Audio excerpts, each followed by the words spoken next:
বাচ্চাদের স্কুলের পরীক্ষা শেষ হয়ে যাওয়াতে আমরা সকলেই চাই একটু ঘোরাঘুরি করতে, কেন এই সময় ওরা একদম টেনশন ফ্রি থাকে।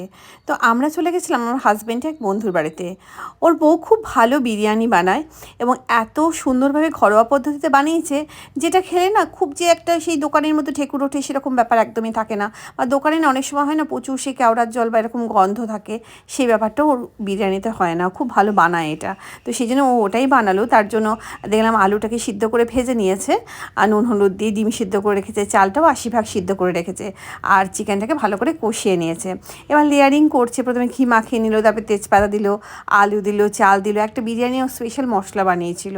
সেই মশলাটা যখন বানিয়েছিল তখন আমি ছিলাম না, তাই সেটা আমি দেখাতে পারলাম না।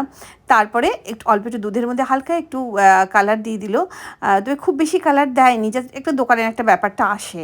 আর উপর দিয়ে ছড়িয়ে দিল সামান্য একটু কেওড়ার জল। এবার সমস্ত কিছু নেড়ে মিশিয়ে দিল। রবিবারের দুপুর মানেই খাবার দাবার থাকবে স্পেশাল। আজকে বর্ণালী বানিয়েছে চিকেন বিরিয়ানি, তার সাথে আছে ডিমটা আলাদা করে সিদ্ধ করে রাখা আছে।